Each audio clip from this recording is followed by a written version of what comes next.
Nityanandam. This is Ma Shivarupa here from the Nityananda Peetham, Bengaluru Adinam. Today I thought I would share about a topic I get asked quite often. My children, Ma Shambhava, who's 12 years old, and my son, Mahadeva Maharaj, who's 8 years old, are both Krama Brahmacharis in the Nityananda Gurukul. Krama is when children between the ages of 8 and 21 take on the vows of sannyas as they go through the Gurukul education. And I get asked all the time by family members or by neighbors, friends, do you want your children to become sannyasis? Isn't that scary? Why are you giving these little kids this when they're not even in a space to make the decision yet about what their future is?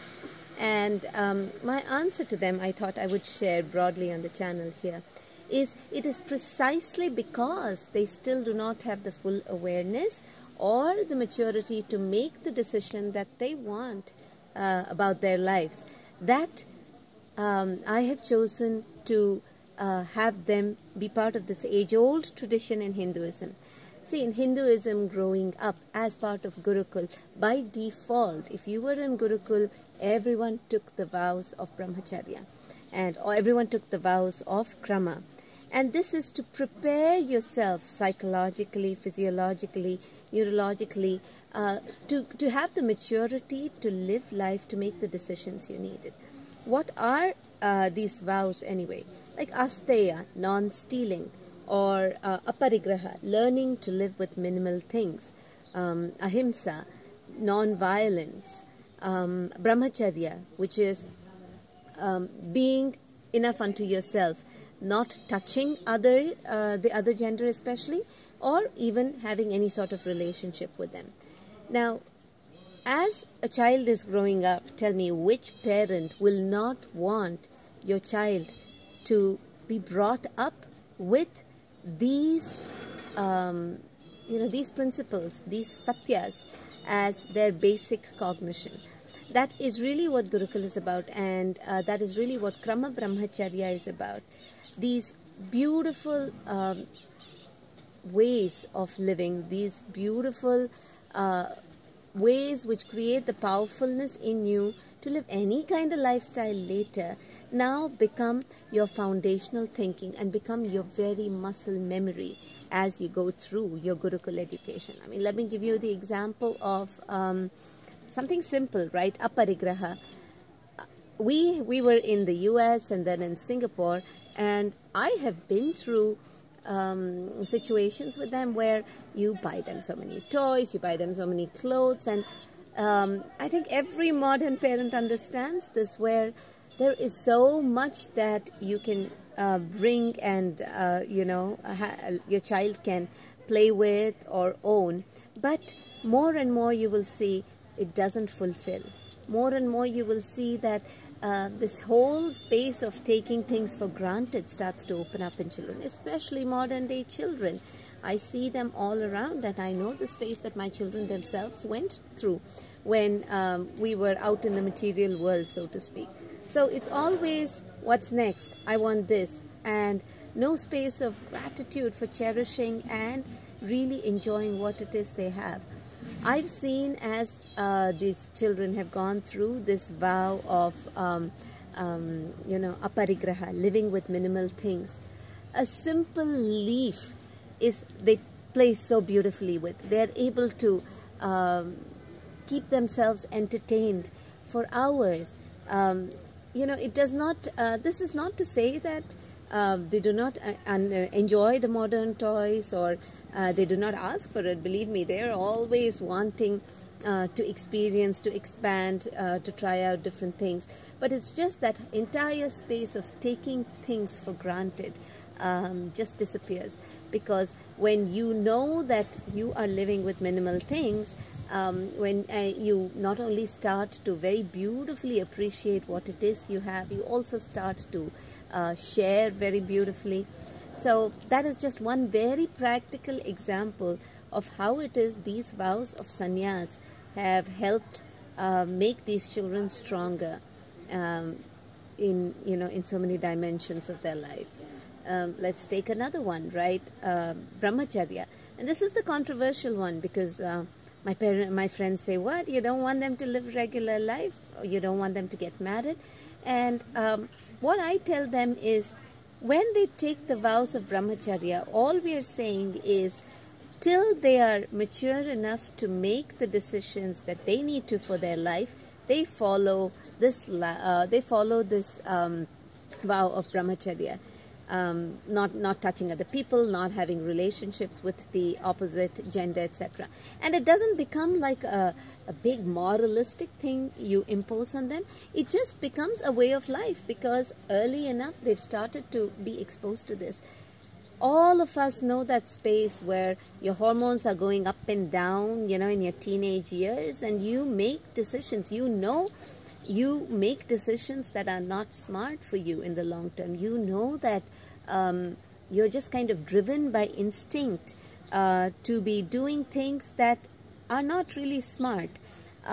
Really, when you give your children this vow of Brahmacharya, or I should say when you put them into this lifestyle of Krama, where the master initiates them into Brahmacharyam, you are preparing them to gain the maturity before they start to indulge in any sort of physical relationship,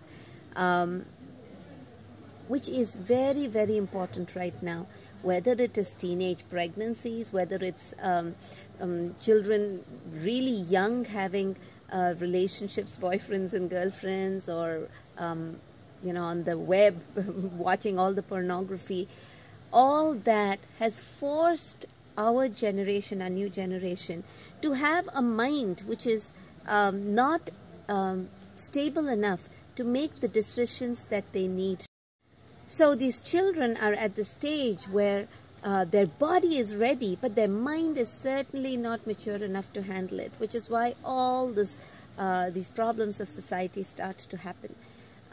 With Brahmacharya, all we are saying is these kids are first prepared to and are thoroughly explained. They're very aware now about what are the responsibilities and what is truly their desire. There is no moralistic thing about no, you have to be a sannyasi or you have to be a grihastha. When your body is mature, when your mind is mature, at that time you decide. After all, Hinduism is about empowering the individual. So that's how I look at Brahmacharya. And people say, oh, won't you be worried that your children will take sannyas?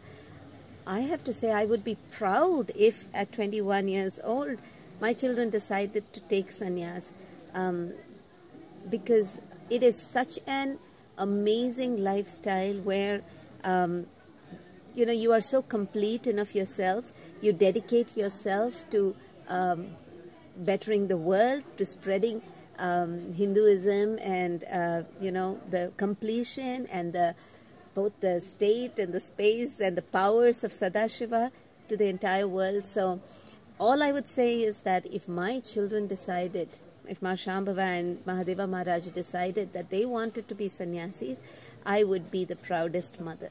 I'm not going to force them. They're going to do what they want to when their mind and body is mature and in balance to take the decisions that they need to. But I would really be very proud.